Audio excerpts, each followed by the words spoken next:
नमस्कार दोस्तों, स्वागत है आपका मेरे YouTube चैनल ऑनलाइन गुरुजी में। दोस्तों आज हम बात करेंगे प्रधानमंत्री किसान सम्मान निधि योजना के बारे में। जी हां दोस्तों, पीएम किसान के बारे में आज इस वीडियो के माध्यम से मैं आपको बताने वाला हूं कि किन किन किसान भाइयों को पीएम किसान की जो 20वीं किस्त की राशि मिलेगी, किन किन को नहीं मिलेगी और क्या क्या क्राइटेरिया उनको चेक करना है ताकि उनको पता चल सके कि हमको पैसे मिलेंगे कि नहीं मिलेंगे। वीडियो के लास्ट तक बने रहिएगा, पूरा डिटेल में चीज़ें मैं बताऊँगा, वीडियो को स्किप मत करिएगा। तो चलिए बिना देरी किए हुए वीडियो को शुरू करते हैं। तो दोस्तों सबसे पहले आपको कोई भी ब्राउज़र में आ जाना है। ब्राउज़र में आकर के वहाँ पर आपको टाइप करना है पीएम किसान। ठीक है, यहाँ पर आपको टाइप करना है पीएम किसान सम्मान निधि। इसको सिंपली टाइप करके सर्च कर लेना है। सर्च करेंगे बस देख पा रहे फर्स्ट में जो ऑफिशियल, ठीक है, ऑफिशियल वेबसाइट के यहाँ पर लिंक आ जाएगा। इसी में आपको क्या करना है, क्लिक करना है। जैसे क्लिक करेंगे आपको कुछ इस प्रकार का इंटरफेस देखने को मिलेगा। उसके बाद फिर आप स्क्रॉल करते हुए नीचे को आएंगे तो यहाँ पर आप देख पा रहे होंगे बहुत सारे ऑप्शन दिख जाते हैं ना। जैसे देख पा रहे KYC का हो गया, यहाँ पर देख पा रहे होंगे रजिस्ट्रेशन का हो गया, स्टेटस चेक का हो गया, और यहाँ पर चौथे नंबर देख पा रहे हैं नो और स्टेटस। इसी में आपको सिंपली क्लिक करना है। और जैसे आप इसमें क्लिक करेंगे आपको कुछ इस प्रकार का इंटरफेस देखने को मिलेगा। यहाँ पर सबसे पहले अपन क्या करना है, अपना जो रजिस्ट्रेशन नंबर है, ठीक है, यहाँ पर सबको अपना जो रजिस्ट्रेशन नंबर है उसको यहाँ पर इंटर करना है। दूसरा आपको क्या करना है, यहाँ पर इस कैप्चर को फिल करना जो यहाँ पर लिखा हुआ है। फिर उसके बाद गेट OTP को। लेकिन बात आती है रजिस्ट्रेशन नंबर की, तो कई किसानों के पास रजिस्ट्रेशन नंबर रहता नहीं है, तो रजिस्ट्रेशन नंबर को ऑनलाइन कैसे निकालते हैं। यहाँ पास देख पा रहे होंगे नो और रजिस्ट्रेशन नंबर लिखा है, तो इसी में क्लिक करके आप जो अपना रजिस्ट्रेशन नंबर है उसको ऑनलाइन निकाल सकते हैं। घर बैठे कहीं भी जाने की जरूरत नहीं पड़ती। आधार कार्ड के थ्रू या फिर मोबाइल नंबर के थ्रू ऑनलाइन आप निकाल सकते हैं। CG करके 9 अंक का रहता है, वो आपको मिल जाएगा। हमें क्या करना है, अभी अपना जो हमें पैसा मिलेगा कि नहीं मिलेगा उसको चेक करना है। तो सबसे पहले हमको रजिस्ट्रेशन नंबर डाल लेना है, कैप्चर डाल के देन गेट OTP पे हमको क्लिक कर लेना है। तो रजिस्ट्रेशन नंबर और कैप्चर को डालने के बाद आपको क्या करना है, सिंपली गेट OTP पे क्लिक करना है। अब जैसे आप गेट OTP पे क्लिक करेंगे आपकी जो रजिस्टर्ड मोबाइल नंबर रहेगा उसमें 6 अंक की OTP आ जाएगी। यहाँ पर देख पा रहे होंगे OTP has been send 8 mobile number जो लास्ट का, ठीक है, 4 अंक यहाँ पर शो हो जाएगा। तो OTP आपके फ़ोन में क्या है, सेंड कर दी गई है। मैसेज के माध्यम से आता है नॉर्मल मैसेज, तो उसको आपको यहाँ पर फिल कर लेना है।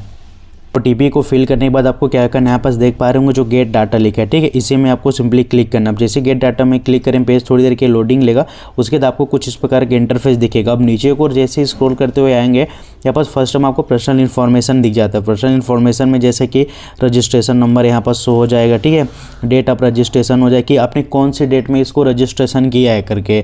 सेकेंड आपको यहाँ पास नेम ऑफ फार्मर का नाम दिख जाएगा। फिर जो उसके फादर है, स्पाउस है, फिर गार्जियन का नेम यहाँ पर शो हो जाएगा, उनका पूरा एड्रेस यहाँ पर शो हो जाएगा। देन उसका जो मोबाइल नंबर, कौन सा मोबाइल नंबर उन्होंने रजिस्टर्ड किया पीएम किसान सम्मान निधि में, वो शो हो जाएगा। फिर आप नीचे को जैसे आएंगे, नीचे को आएंगे तो आपको कुछ इस प्रकार का इंटरफेस देखने को मिलेगा। तो सबसे पहले आपको क्या करना है, अपना एलिजिबिलिटी स्टेटस चेक कर लेना है। एलिजिबिलिटी स्टेटस में आप देख पा रहे होंगे जैसे आपका लैंड सीडिंग हुआ है कि नहीं, यस है कि नहीं, इसको चेक करिएगा।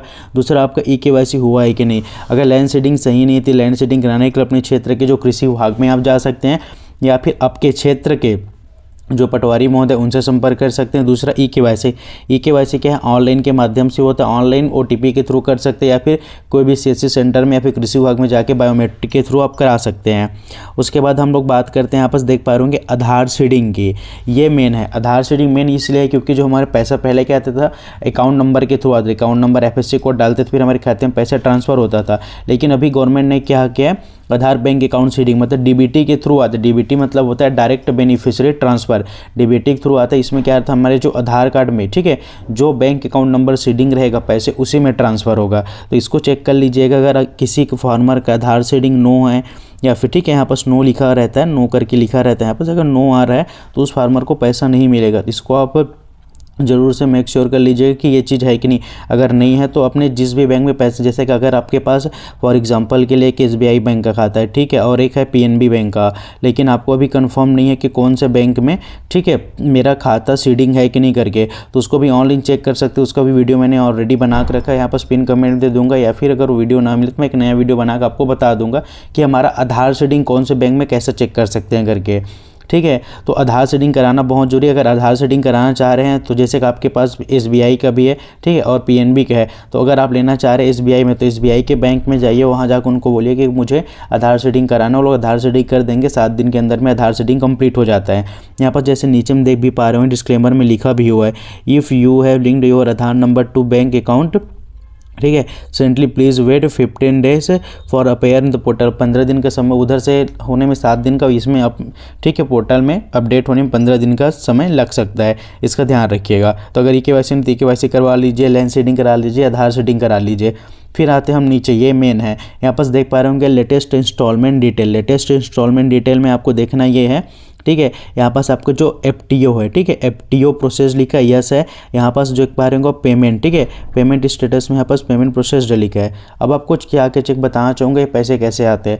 जब हमारे खाते में नए पैसे डलने होते हैं, नया किस्त आने वाला रहता है, तो क्या होता है, सबसे पहले होता है ब्लॉक लेवल से वेरीफाई, ठीक है, ब्लॉक लेवल से पहले वेरीफाई होता है।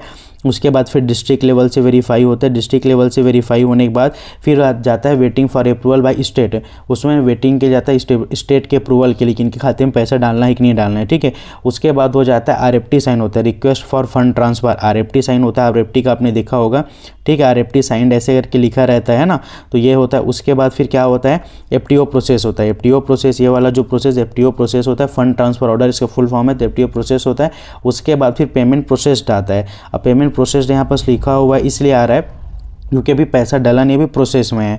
अब जब भी प्रधानमंत्री जी के द्वारा जो डेट अनाउंस किया जाएगा किस डेट में पैसा डालना है करके, उस डेट में पैसा ट्रांसफ़र हो जाएगा। इसके ऊपर मैंने एक वीडियो अलग से बना रखा है कि अगर आपका पैसा आने वाला आपके खाते में तो कौन कौन सा प्रोसेस होता है, उसका मैंने एक वीडियो बना रखा है।